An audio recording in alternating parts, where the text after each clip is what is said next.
Hello, and welcome to the Hamumu Halloween Home Horror Hoedown. The podcast where we watch 31 horror movies throughout the hallowed month of October. Ranging from the critically acclaimed to film school projects gone gruesomely awry. And we take them all way too seriously. I'm your host, Mike Hummel. And I'm your host, Sully Hummel. Now warning, we use a ghoulish number of spoilers, so watch the movies first. Second warning, we don't know anything about anything, so don't take us seriously while we take these movies seriously. Dead boyfriend knocked on the door and she opened it and was like, I'm sure. Which is funny. That's what happened in Night of the Creeps from 1986. A film about a secret alien bioweapon that was left on Earth by a naked baby who stole it. A man-sized naked baby. Yeah, it was a large naked... Well, we don't know. There was no context other than the other naked babies. Maybe they were all just real small. Maybe the spaceship is very small. Yeah. So, there you go. However, it ended up in a guy in the 50s. He was frozen till the 80s, and then these kids really stupidly let him out, and his head exploded and shot slugs at people, and slugs kept getting into people and turning them into zombies, and that is the central conflict of the movie, man versus slug. Yes. If a slug leaps directly into your mouth, that is a bad thing. Oh, I thought you were going to give us suggestions, treatment ideas, but no, it's just, it's a bad thing. No, from this movie, it is clearly evident that you're going to die. Oh, yeah. So going back to the slang for a second, this movie had two distinct time periods in it. It did. One was black and white. 3 if you count the aliens, but I'm not sure. No, because they were in the 50s. Okay. And in both, it was written in such a way that it was like painfully stereotypical of that time period. And the 50s one clearly was because they were writing the stereotype of what the 50s was in the 80s. Yeah. Like it was very much, it was like we were watching an episode of, Happy Days or something, right? Sure. Yeah. But then the 80s part, I kept having to remind myself that this was an 80s movie made in the 80s. Right. And not people now making a movie about the 80s. Because it felt ridiculous the whole time. That brings me to one of my ultra smart ideas. TM. Did you just trademark your ultra smart idea? No, the whole concept of ultra smart ideas. That is very clever. Does that mean that anytime anyone has an ultra smart idea, it belongs to you? I'm sure it does. I'm ultra smart, so... I like it. Okay, go on. I noticed in this movie extreme over-the-top stereotyping. Like, all the characters were the ultimate of what they were. The two main super nerds up against all the jock frat boys and the sorority girls in their little skimpy outfits. And the cop, wow, I wasn't even thinking of that one applying, but he had his whole thing going on. Yep. And the scientist, his character name was Young Scientist. He was the ultimate scientist. Well-rounded individual. Yeah. Was this something that they used to do in movies around this time? Was it a specific plan in order to kind of get a lot of characterization meat for free? Like, you see this guy, he's the nerd, now you know all these things about him, you're done. You don't have to do a bunch of character work. It's like they're saving a lot of effort and giving you a full story without all that extra. Yeah, that's an interesting way to look at it. I definitely feel like that was storytelling in the 80s. Yeah. I don't know, though. It's tricky because from this vantage point, it's hard to say they were doing it on purpose. Like that, I don't know that I can get on board with that, as opposed to that's just how they thought it. That's just what they thought was the way to tell a story. And now, 40 some years later, we're like, oh no, there's a better way.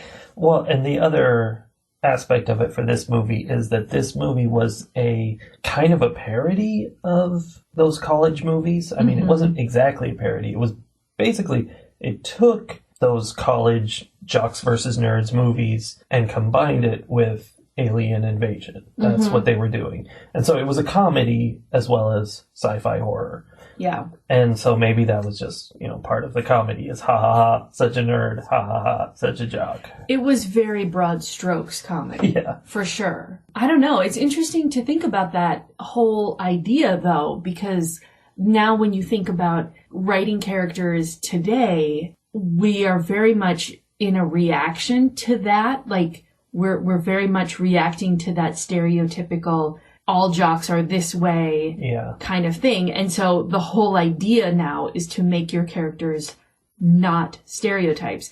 And then it's difficult not to have people see your character and criticize them for being stereotypical, no matter how you do them, because we've broadened those horizons enough that it's like, oh, so that's always, women always do that. Or I don't know. It's just interesting to think about how different storytelling is now. Yeah, I think there might be a journey there from this kind of thing to Buffy the Vampire Slayer, where they were taking the stereotypes and subverting them. Right. To now, turning them exactly on their heads. Where they're just blowing it out and you can't assume anything about anyone, but then that creates its own sort of stereotypes. Mm-hmm. I know I've mentioned this multiple times this month. It's going to continue to happen because this is the world's largest book, full of the most information I have ever read in a single book.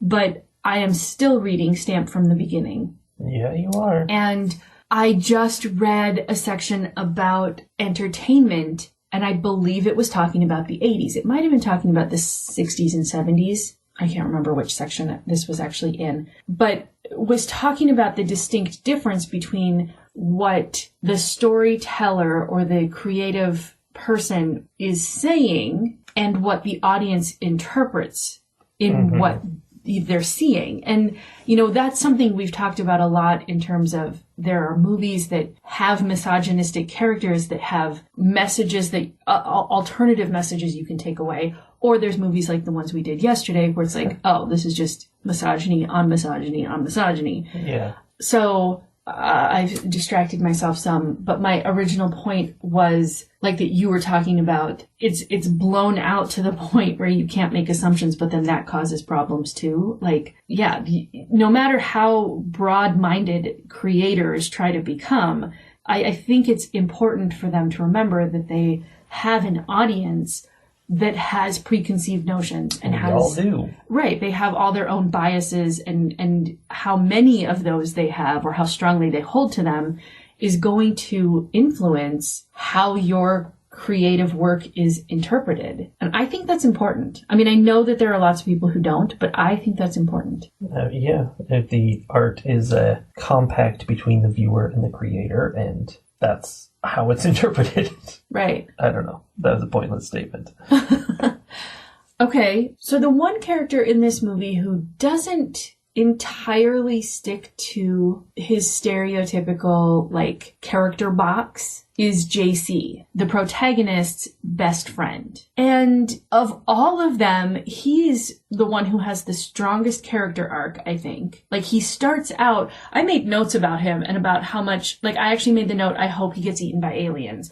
After, one of his first lines is they're walking across the campus lawn and he's like, hey, toots, he's he's just being a jerk. And I really didn't like him at the beginning. That's an interesting bit of character because he has some sort of unknown cause for needing crutches, which looks like genetic, like CP or whatever. He's got something where he needs crutches to help him walk all the time, which cool to have that as a main character in a movie and never really comment on it.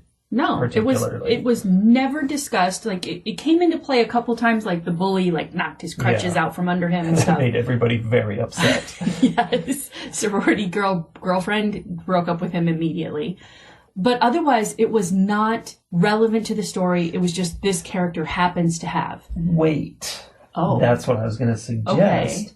Is that this kid had a seething rage at the world. He hated everything and turned that into snark fuel. Oh. And it's a good theory. It's not proven in the text, but it's a good idea that he is mad at the world because he's had this disability all his life, and he's got a chip on his shoulder is what's going on. Huh. But he expresses it in a I don't know, friendly way. Like, it's fun hatefulness. Yeah, he's very sarcastic and witty. I don't know. See, I think you're probably right. I was going to say, I think some of his confidence comes from, this idea that he's always had to confront the fact that people are looking at him or people are questioning his right to be certain places or do certain things.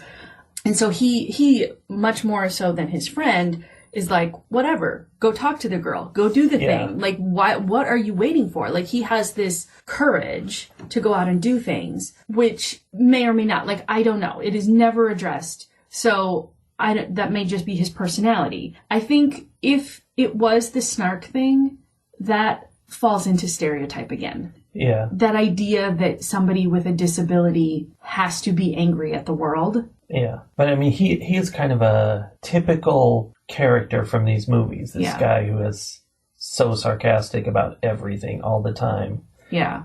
But it did have like a tinge of a manic energy to it is what it was. Yes, it was. There was an edge, and he definitely, for whatever reason, he definitely didn't seem to like people a whole lot. Yeah. Which I can totally understand. Hey, that's fine. But that being said, he started in such a place where I was like, ugh, I don't like this personality. And he ended being one of the major heroes of the movie. Like, he doesn't survive. Spoilers. He dies surprisingly early, actually.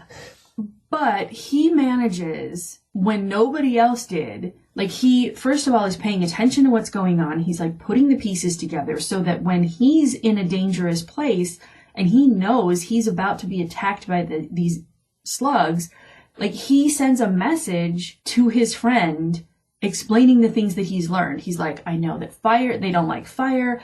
They jump into your mouth. Like, here are some key elements that you need to know to be able to defeat them and protect yourself. And in the course of that, he's also, like, very openly, twice in the movie, he not sarcastically tells his friend, his guy friend, I love you. Yeah, in the 80s. In the 80s.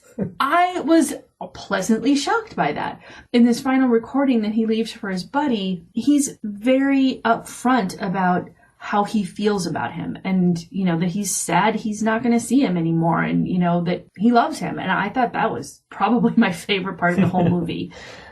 Lines this guy said were a major part of the movie, including my favorite line, which I can't share. But one part was they were going through the morgue, well, through some downstairs area looking for the morgue. Mm-hmm. No, his buddy is going, why isn't there a sign that says morgue over here? And JC's like, why would there be a sign? Like, he's mocking the very concept of having a sign that points where things are. Like, they should have a sign. It was very strange. That was an odd reaction to that statement. But it was sort of like his response to everything was to make fun of it, whether it was something that made sense or not. I don't know.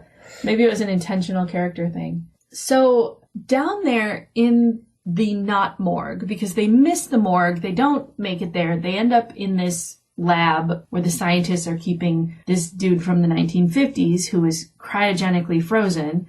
JC described that as like freeze-dried coffee, a corpsicle. We're going to thaw him out like a TV dinner.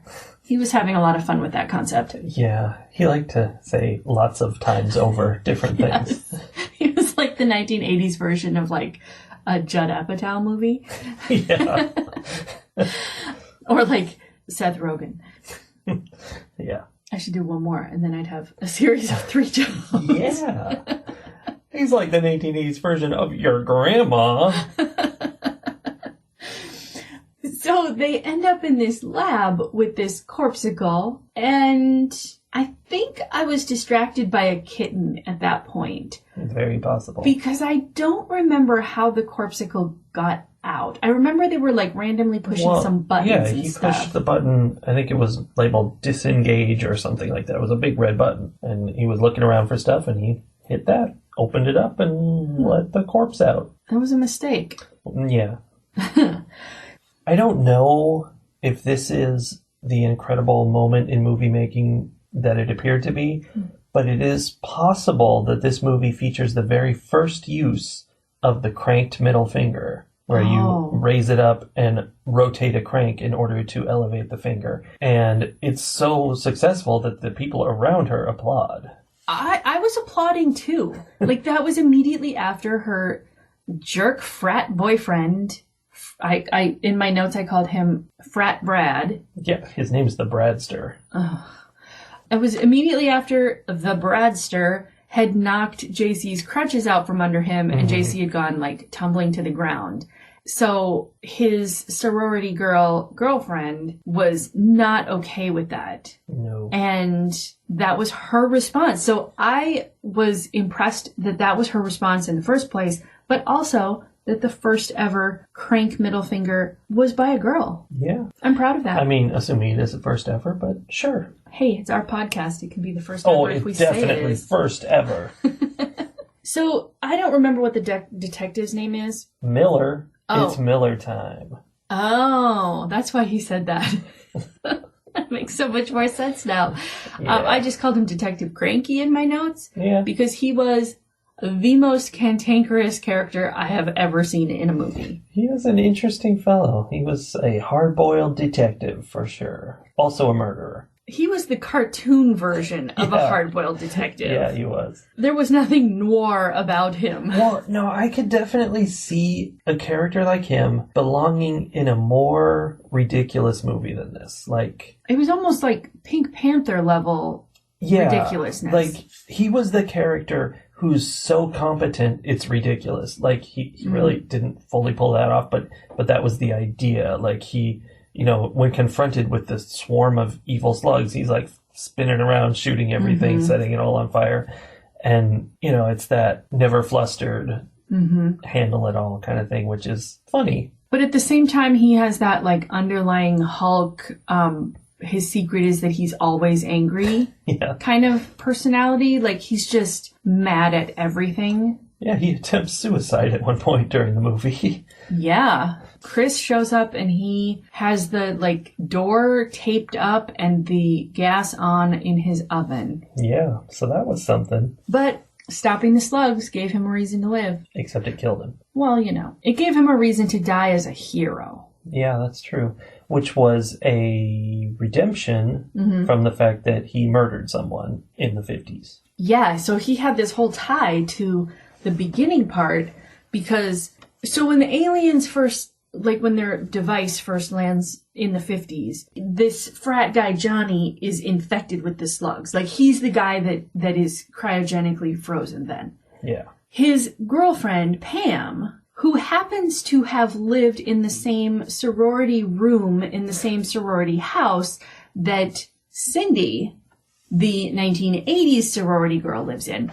Pam simultaneously... and for no explained reason, is attacked by an axe-wielding, escaped mental patient. Yeah, that's like a whole element to this story that was just kind of there. Like, that's it. So Johnny gets attacked by the slugs, and Pam gets attacked by this escaped mental patient serial killer. That's terrible luck. Right? At the same time. Yeah. And out of revenge, because Pam, the girl, was his ex-girlfriend, this cop, who is very fresh at this point, murders the axe-wielding mental patient serial killer and buries him. Yes. So that later he can be reanimated by slugs and attack people for a very small portion of the movie where he gets to attack them and then gets killed. Yes. So it's like, why did we bother?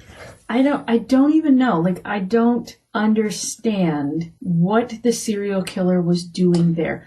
Because it would have been just as easy to have him kill Johnny after Johnny reanimated with slugs in his brain. Yeah, that's true. Although then Johnny wouldn't have been cryogenically frozen. Yeah, maybe just his head. It gives like a Futurama episode.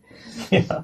It gives me kind of a thought. about what they were trying to do with this movie. Because they've got the serial killer. Mm-hmm. They have the aliens at the beginning of the movie, which is the most useless scene in the movie. They spent, I'll say, thousands of dollars making this alien spaceship set and having these weird alien baby outfits and running around the spaceship speaking in alien.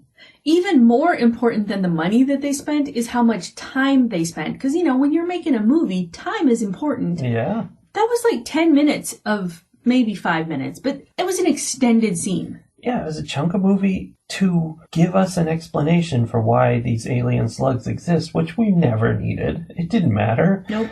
But it was in there, and I think this is what I'm thinking about is, okay, aliens at the beginning, serial killer, the slugs, zombies, which is what people become when the slugs get in them. Yes, because the slugs only wanted to go for brains. Yeah, and then they would reanimate dead people, including dead animals, and, have them run around and spit more slugs out of their brains. That, maybe they were kind of doing, this is an homage to all of horror. We're throwing everything we can in there. And that's the fun of it, is that you get to see all this different stuff. And we're throwing a little bit of, Caddyshack level slapstick humor. Yeah, it was definitely throwing the layer of college comedy on top of everything else. So, if that's the case, they did a very poor job of accomplishing that. Because if I were doing that, you would also need to have, a vampire of some kind. That would be cool. You would need to have, a Frankenstein's monster running around. There are so many other things that could have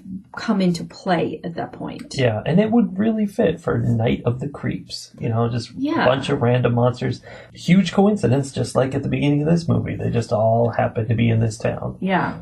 That could have been fun. Yeah, it could have been. I was struck by how many similarities there were between this movie and the movie we just watched, The Scare House, because of the sorority fraternity thing. Yeah. There was a fraternity prank that goes bad. These two guys are supposed to go get a cadaver from the morgue. That's why they were looking for the morgue. Because they were trying to pledge a frat. Right. Same deal. And dump it on the, front steps of some other frat. And that all went horribly awry. People died. And, of course, the frat guys who told them to do it were like, we didn't have anything to do with this. That's true. There's a theme here to how fraternities and sororities work. Yeah. Also, in the sorority, lots of scantily clad women running around. Wow. Getting dressed. I feel like that's unavoidable. There were scenes, though. If you have 6 women in the same place, it is unavoidable that they all take off their clothes, put on their makeup, and do their hair in their underwear. There were scenes in this movie, though, that were just random for that purpose. There was one where Cindy's in her room. She gets in from being out there in the world, and she puts on her nightgown, and there's just toplessness for absolutely no reason. Then later, there's a shot, a bunch of people in the shower, which I don't think anything even happened. It just cut to that and then cut back to more stuff happening outside. It was just don't forget, these women are vulnerable. Yeah. I don't know. Yeah. It was, hey, we can get away with a couple more boob shots. Yeah. And still maintain this rating. Throw them in. And I think that is, they were trying to push that college frat house comedy angle. Yeah. And that's an important part. It is. It definitely is. So there's the happy ending at the end where Cindy and Chris, the nerdy boy, who has just lost his best friend, Cindy, who has just lost her boyfriend she broke up with yesterday. Yeah. And almost been attacked by him. These two have been through a significant amount of trauma, but as soon as the sorority house blows up and they're confident that the slugs are gone, they're making out on the front lawn. Yeah, this was a whirlwind romance is what this was. There was really no good explanation for why she was into him at all. She was just like, I'm tired of frat guys. Come here, nerd. Yeah, he was a nice guy. He was good looking. I could see why somebody would be interested in him, but... Loser. But I don't know. I guess it was to point out that she wasn't like other girls, which is one of my least favorite tropes. Yeah. Yeah, it was a very strange relationship, but they ended up very happy at the end. Sure. Great. So technically this could be considered a romance. This is a rom-com horror movie. The bad news is that it's not over. And the slugs were heading into the cemetery at the end. Well, I'm pretty sure that all horror movies in the 80s ended that way. Like, yeah, I think so. They had not yet expanded the way to end horror movies. It was, you think you've defeated it, but you haven't. Well, I mean, you gotta have the option for a sequel. Well, I think, yes, there was definitely a monetary decision behind this.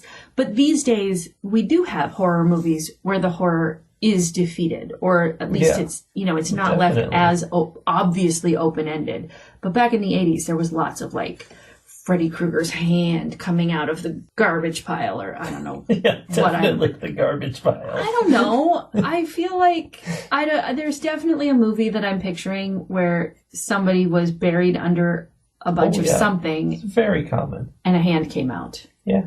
Street Fighter is one of those movies, actually. Was that a horror movie? To some. Maybe to those who were in it? Yeah, I think so. And... quick and pointless aside, the maker of this movie liked horror movies, and the last names of characters, let me read an assortment of them to you. Okay. Landis, De Palma, Romero, Hooper, Cronenberg. He was doing a thing. He was doing a thing. So that was just for fun. Interesting. Huh. Yeah. There's your homage. That was total homage. I definitely feel like Sea Fever was more of an homage to John Carpenter's The Thing. Yeah, it was. Than this was clearly. to anything. This was more, let me express my love of horror in general. Yeah. Ratings. During this movie, I made a note to the effect that I was enjoying myself, that it was an okay movie. Like, it's not very good, but it was entertaining. And what I noticed about that was, I feel like something that a lot of the movies we watch that are really bad are missing is coherence. Like, yes. Just a structure, a story structure that makes sense from beginning to end, even if it's dumb. Like, this movie had a really stupid plot, but it had rising action, and things came together and connected with other things, and it all made sense. And I think that's when you get those Netflix originals. They're like, here's a bunch of really well-written, smart things that don't mean anything, and it's garbage. And this is the other way around, where, some very simple structure was created and followed, and it makes sense, and your brain likes that. So that's a good thing. In other news, the music we were hearing during the party scenes in the frat, I had the sudden realization that, oh yeah, we only kept the good music from the 80s today, because that's just some trash. It was pretty bad. There were times where I was like, what is this? Like, I have never heard this song ever. Like, yeah, that's the reason. Yeah. So it's funny to think just how much more music there was, and we just all let it go. I think about that with movies sometimes. Because I think about how many movies come out in a year that I don't bother to go see, that nobody likes, things that get panned. And I'm like, oh, that's been happening forever. Ever since movies started, there have been, we think about the famous ones, but there are all of the ones that don't exist anymore because nobody bothered to save any copies of them from like the 50s. That's the 40s. So sad. It is sad. That won't happen today. We're going to keep all the trash around forever now. Ugh. Yeah. So what's your score? Knowing that I enjoyed it, but also found it quite dumb, and I haven't mentioned it all, special effects were really good. It was very impressive. I mean, some dumb For stuff. the 80s. But yeah, like the dead serial killer, that was very impressive. All full of holes and whatnot. The dog. Yeah, poor dog. Oh, except the pile of slugs at the end of the movie. That was the worst thing I've ever seen. That was terrible. They had clearly run out of money. Yeah. So anyway, the point is, I have to come up with a number, and it's impossible to do so, so I'm just going to throw out some random numbers. 7, 43, 19, 3 out of 5 lawnmowers. 3 out of 5. I don't know, guys. Don't trust that review. It doesn't mean anything. I am rating this exactly the same. Yeah? And for roughly the same reasons. Like, I feel like 3 is the only number you can give to a movie that doesn't really do anything super well, but doesn't do anything super badly. It's just right in the middle of the road. It definitely had some things that were okay. Like you said, I think you made a great point with the distinction between exciting chaos versus, like that tried and true but organized, structured writing. So there was nothing exciting about it, but you could trust that it was going to move from point A to point B to point C, and you were going to get a whole story out of it. So yeah, 3 out of 5. 3 out of 5 lawnmowers. It would be a good movie to watch, like if you were having a movie marathon on Halloween with mixed company, because there's nothing super, super offensive about it. There's nothing super, super gory. Like, it's definitely a horror movie, but it's not like, you're not asking anybody to watch House of a Thousand Corpses. Sorry, Colin. I like that you stick that into every single podcast we do. It's my new goal to mention that movie in every podcast. No, like, it's not like that. It's not Scare House. Mm-hmm. Which you would have to be careful who you show it to, or you're going to lose friends. Yeah. But it also was no, like, Train to Busan or Tigers Are Not Afraid. Like, this movie was not going to win awards. It probably did win awards, actually, Solange. I mean, awards from the 80s, though. Do those really count? No. Except the trophy I got in soccer for being on the team. Oh, that's adorable. Our team won 0 games. Literally 0. I feel like you could make an 80s movie about that. Yeah, except there's no triumphant ending. We did get to have a pizza party where we got the trophies. There you go. That's all you need. I feel like there were multiple movies in the 80s made about teams exactly like that. Yeah. The pizza was so good. It was round table. Yeah. Yeah. All right. Well, so that's that. We're just giving this a very solid 3 all around. And we're going to leave it there. And we'll come back next time with a different movie. One of these days, we should do the same movie, and that'll be weird. That would freak people out. It freaks me out just thinking about it. You know what's funny? What? Is I feel like if we waited like a week, I could possibly give an entirely different review for the exact same movie. Because I am pulling all of this stuff right out of my ear. Interesting choice. Okay. We'll see what happens. Okay. Next week when we review this movie again.